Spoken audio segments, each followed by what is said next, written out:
Next, the next step in payroll management is payout. See, say for example, no nonsense now. Payout का क्या मतलब होता है? It's the actual process of salary को दे देना होता है। हाँ, वही होता है पेआउट, लेकिन तुम्हारे तरीके से नहीं होता है, जैसे तुम बोले स्टेप होता है। करके माइनस प्लस करके बस वही फैक्ट्री उसमें सही होता है, इसलिए से बताता है, इसलिए पता है उसको। सही बात है, मेरे पास सैलरी थोड़े। चलो चुप रहो। पेआउट में क्या होता है? The most common ways of paying somebody's salary is through check or bank transfer, NEFT transfer. Cheque तो मतलब bank transfer Cash, bank transfer. In small organizations, still things are paid in cash. Okay, cash, bank transfer, and checks. But in order to do this, say for example, this institution is paying salary to us. Yes, ma'am. Okay, but there are few things that have to be taken into account before paying this. One, that it should have the bank account details of all the faculties who are working here. Yes, ma'am. Second, they should have our employee ID. Okay. Third, if they are paying, they should have their account in any of the banks in which they have account. Bank of Baroda. Okay. Say Bank of Baroda, they have the account. So before paying the salary, company क्या करती है? ये bank को advice generate करती है कि ठीक है, आज जिसका जो भी पेइंग का डेट है 3, 4, 5, 15 जो भी, उस डेट को वो बैंक को एक एडवाइस देती है कि now you can start the processing of salary, NEFT transfer आप कर दीजिए. ओके, बट बिफोर दैट, वो पेमेंट करने के पहले the organization has to make sure that it has enough funds in accounts, and this is not so normal. ऐसा हुआ है, ये प्रॉब्लम हुआ है बहुत सारे बड़े बड़े ऑर्गेनाइजेशंस में. हम जो भी बुक में पढ़ते हैं, आपको ये सोच के लगता होगा कि ये कौन सी बड़ी बात है, ये तो कॉमन सेंस की बात, पर ये सब कुछ होता है. ओके, जैसे किंगफिशर इतनी पार्टी करी थी कि लास्ट में उसको सैलरी देने का ही पैसा नहीं बचा. तो दिस इज कंप्लीट. किंगफिशर के जो ओनर थे वो भी तो थोड़े फ्लावर बॉय लैविशनेस थे उनका. यस, पार्टी में सब आ जाता है. चलो इधर चलो. पे आउट. ओके, व्हाट इज पे out? So this is the process. Ankit, stop giving your general knowledge. ठीक है, पे आउट में क्या होता है कि the company, the organization, imagine for an organization which is as big as TCS, Cognizant, Capgemini, इनके एम्प्लॉइज इंडिया में भी काम कर रहे हैं और अब्रॉड भी काम कर रहे हैं. जब एक बार सैलरी डायरेक्ट की जाती है तो करोड़ों रुपए की सैलरी एक साथ दी जाती है अकाउंट में. या आप सोचिए आर्मी का अकाउंट कितना huge. Army is one of the largest employers of the entire world. Indian army और इंडियन रेलवेज, ये दोनों these are the largest recruiters of the world. ठीक है, तो आप सोचिए कि जब आर्मी का अकाउंट आया तो वो गवर्नमेंट के इससे आती है. तो अब मान लो यही चीज प्राइवेट होगा, the organisation has to make sure कि उतना पैसा है, क्योंकि सिर्फ सैलरी ही नहीं, बाकी चीजें भी उसकी ऑपरेटिंग कॉस्ट में होती है. जैसे सप्लायर का पैसा, ठीक है, सप्लायर का पैसा, उसके सप्लायर का पैसा हुआ, या फिर कोई पर्सनल सेलिंग करने के लिए आया. पर्सनल सेलिंग किसमें होता है? नहीं, गवर्नमेंट में भी होता है पर्सनल सेलिंग. कॉन्ट्रैक्ट फिक्स, मान लो कि होता है, तो वो चीजों को हॉस्पिटल्स में कैंटीन का कॉन्ट्रैक्ट मिलता है ना किसी को, राइट? इस छोटे स्केल पे समझो. मान लो कि टीसीएस है. टीसीएस का एक ऑफिस यहाँ खुला है ना पाटलिपुत्रा में, जहाँ पे कि अभी ऑनलाइन का सारे एग्जाम्स ऑनलाइन यहाँ पर होता है.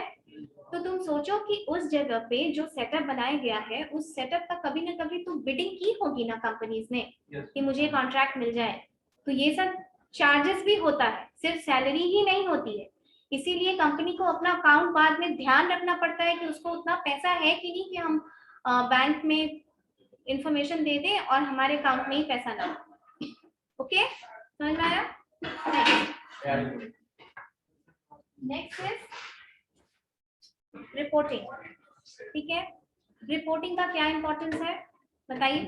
मैम सैलरी के बाद बताता है कि हम पैसा ले लिए सारा रिपोर्ट करता है रिपोर्टिंग यही है, आप फाइनेंशियल स्टेटमेंट जनरेट होता है, फाइनल स्टेटमेंट जो जनरेट होता है उसमें तो इसका बहुत बड़ा ये है। ये रिपोर्ट को बहुत तरीके से एनालाइज कर, देखो हर day to day activity company के टॉप मैनेजमेंट वाइस प्रेसिडेंट वगैरह के पास हो ये जरूरी नहीं होता है।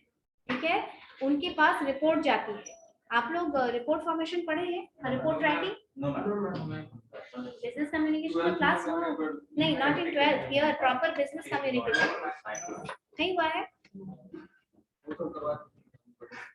हाँ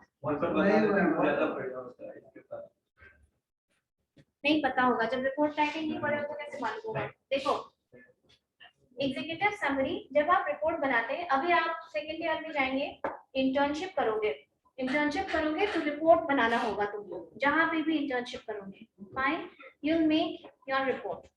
आपकी रिपोर्ट इतनी मोटी होगी, ज्यादा से ज्यादा आप स्टूडेंट हैं, आपको जरूरत नहीं है इससे ज्यादा बनाने की। पर जो कॉलेज में पीएचडी का थीसिस दिया जाता है, क्या वो इतना ही पतला रिपोर्ट होता है? नहीं। गवर्नमेंट को जो रिपोर्ट दी जाती है, क्या वो इतनी पतली होती है? बिल्कुल।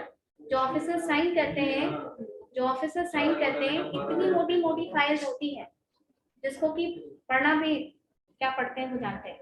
ओके, उसी तरीके से कंपनी की जो टॉप मैनेजमेंट को रिपोर्ट सबमिट होता है, वो 1 पेज 2 पेज या 50 पेज का नहीं होता है, वो रिपोर्ट बहुत बड़ी होती है।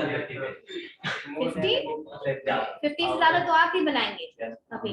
Okay, so this executive summary के बारे में बोला जाता है। एग्जीक्यूटिव समझते हैं? Those who are no, executive means आपकी ऑर्गेनाइजेशन के जो टॉप मैनेजमेंट है, जिनको आप इंफॉर्मेशन दे रहे हैं, उनकी वो इतने बिजी होते हैं कि they do not have time to go through your entire report. तब ये बोला जाता है कि आप अपने रिपोर्ट में अटैच कीजिए एग्जीक्यूटिव समरी। मतलब this executive summary should not be more than 10% of your total report. समझ आई बात? नहीं आई? मान लो कि तुम 500 पन्ने का रिपोर्ट बनाए, उसमें से मेन ऑब्जेक्टिव्स में एग्जीक्यूटिव समरी आ जाता है। 500 पेजेस का आप रिपोर्ट बनाए, इसका 10% कितना हुआ? यानी 50 पेज से ज्यादा का आप एग्जीक्यूटिव रिपोर्ट नहीं बनाए, एग्जीक्यूटिव समरी रिपोर्ट में, ताकि if those top management people have to go through that report, ठीक है, go through that report, तो वो क्विक डिसीजन आपके उस रिपोर्ट के ऊपर बना सके।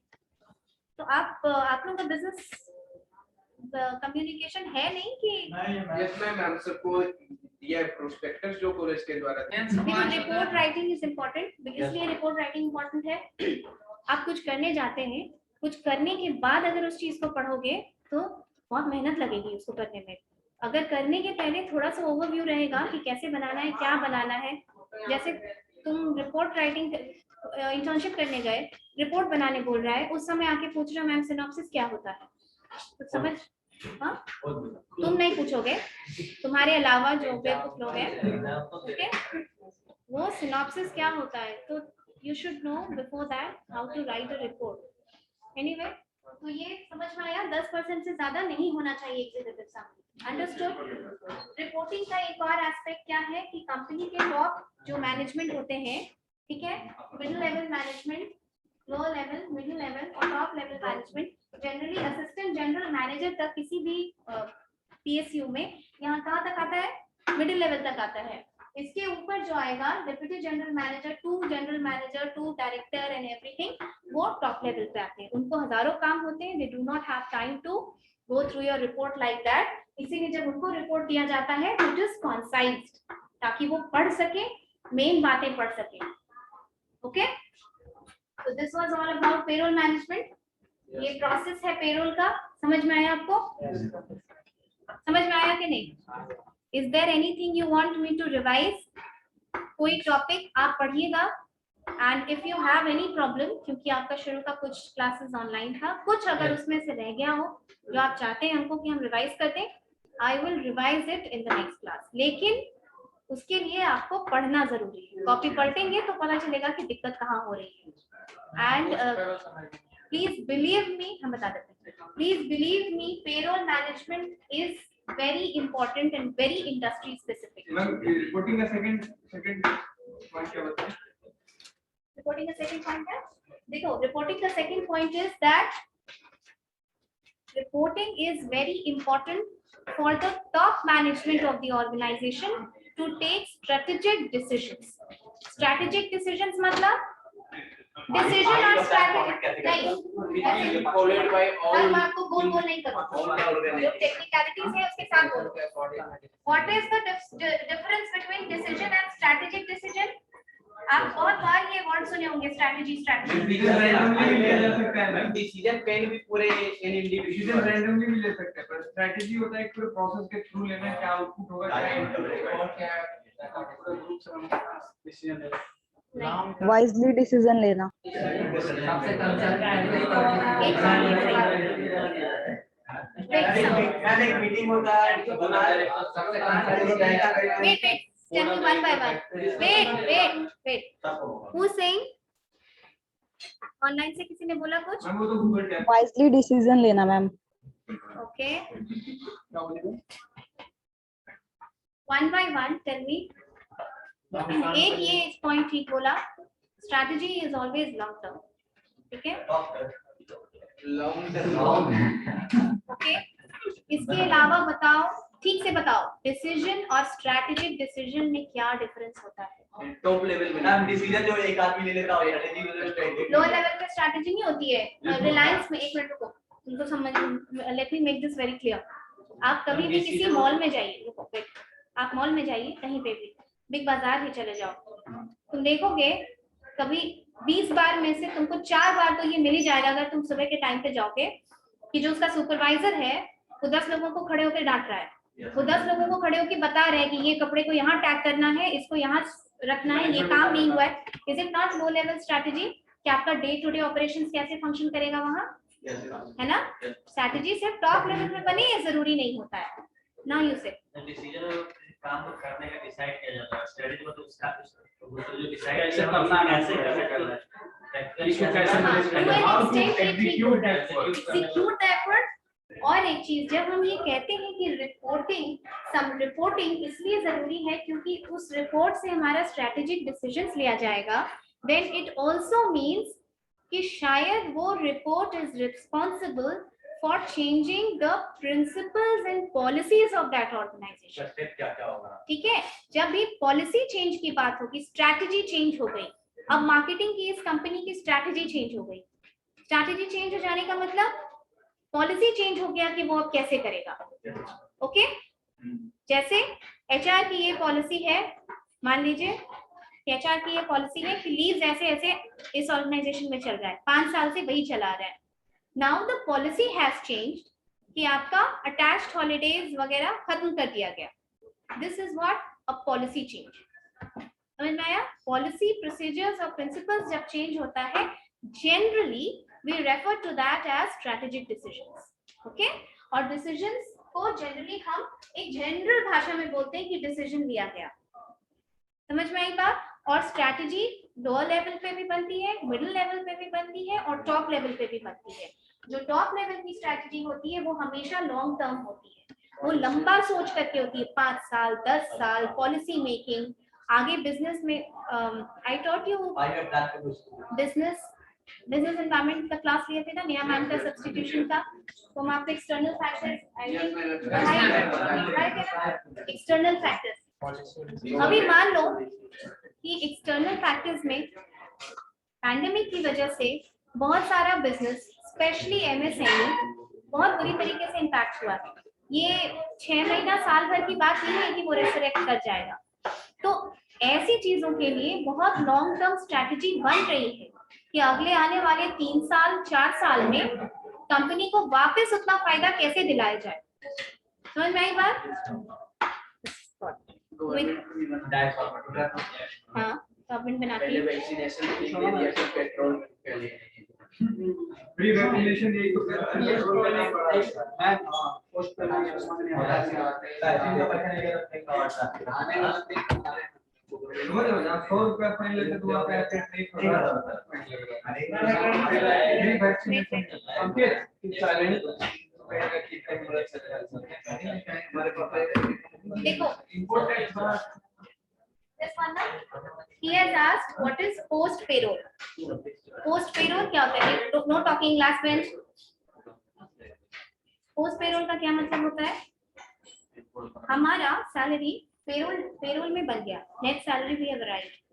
कंपनी यानी जो पेरोल मैनेजमेंट वाले होते हैं, पेरोल मैनेजमेंट वाले कौन होते हैं? जो छोटी कंपनी होती है ना, जहाँ 40-50 लोग रहते हैं, वहाँ पे अकाउंट्स डिपार्टमेंट भी इसको संभालता है कई बार। लेकिन जो बहुत बड़ा ऑर्गेनाइजेशन होता है, वहाँ प्रॉपर एचआर का एक टीम होता है, एचआर का सेपरेट सेक्शन होता है जो पेरोल मैनेजमेंट में होता है, ठीक है? क्योंकि वहाँ पॉसिबल नहीं होता है इतने लोगों का सैलरी कैलकुलेशन करना। पोस्ट पेरोल का मतलब होता है पेरोल के बाद वाला process. What is this payroll के बाद वाला प्रोसेस? आपकी सैलरी बन गई, उसमें तुम्हारा पीएफ कटा, ईएसआई कटा, ये पैसा कट के कहाँ गया? क्या एम्प्लॉयर ने उसको सही जगह पे जमा किया? जैसे पीएफ का पैसा ईपीएफओ में जाता है, एम्प्लॉयर नहीं रखता है, तो it is employer's responsibility to take 12% of your money, contribute his 12% and remit it to the government agency EPFO and generate bill from there, ठीक है? So that when you log in and you see your salary update, you can see that your PF has been deducted. जब तक आपका पैसा वहां जमा नहीं होगा, यहाँ शो नहीं किया जाएगा और रिसीट आपको मिलती है। यही ईएसआई के साथ होता है। आपने एक व्हीकल लिया, कार खरीदी, ओके, आपने ईएमआई पे लिया, दैट ईएमआई आप जब खरीदने जाएंगे तो आपका सैलरी स्लिप मांगेगा, राइट? आपने सैलरी स्लिप दी, आप थोड़ी ना ईएमआई हर महीना जाकर जमा करते हैं। अगर आपने ऑर्गेनाइजेशन के थ्रू लिया है तो कुछ इंटरेस्ट कम में ही मिलता है, इसलिए लोग जनरली वहां से लेते हैं, ठीक है? आपका जो ईएमआई है वो इक्वेटेड मंथली इंस्टॉलमेंट, वो तो ऑर्गेनाइजेशन काट के आपको देती है ना सैलरी, वो काट के बैंक के पास जमा करती होगी, वहां से रिसीट जनरेट होता है कि आपका भाई इस महीने का ईएमआई जमा हो गया है। आप जब खोलेंगे तो आपके सैलरी डिटेल्स में, यानी लॉगिन करके जब तुम देखोगे तो तुम्हारे डिटेल्स में दिखाएगा तुमने इतना जमा कर दिया ईएमआई और इतना अभी बाकी है। समझ आई बात? ये पोस्ट पेरोल का प्रोसेस है। पोस्ट पेरोल में और एक इम्पोर्टेंट चीज क्या है? Reporting. Salary is a very big cost to the company, operating cost to the company. The company has to take note of maintaining its record. It is important for strategic decision, location wise खर्च, department wise खर्च, कहीं incentive कितना दिया गया है। Company अगर सोच रही है कि हम कोई और बिजनेस में डाइवर्सिफाई करें, जैसे टाटा, गोदरेज, कितने सारे बिजनेस में है। गोदरेज एसी बना रही है, गोदरेज सब कुछ बना रही है, इलेक्ट्रिकल अप्लायंसेस तो बना ही रही थी सबसे पहले, उसके बाद टॉयलेटरीज में है Godrej, okay, there are many, furniture में आ गई गोदरेज इंटीरियर। हो सकता है हाँ एफएमसीजी में है, हो सकता है कि आप गोदरेज प्लान कर रही हो कि कुछ और एक्सपैंड कर ले, राइट, कि कुछ और डाइवर्सिफाई कर ले। अच्छा, एक्सपेंशन और डाइवर्सिफाई में क्या फर्क होता है? एक्सपेंशन बढ़ाना होता है, डाइवर्सिफाई का मतलब वैरायटी ऑफ प्रोडक्ट्स में। वेरी गुड, ठीक है। तो हो सकता है कि कंपनी एक्सपैंड भी कर रही हो और डाइवर्सिफाई करने के लिए भी सोच रही हो। आईटीसी पहले क्या बनाती थी? सिर्फ मैगी? नो, आईटीसी देखो,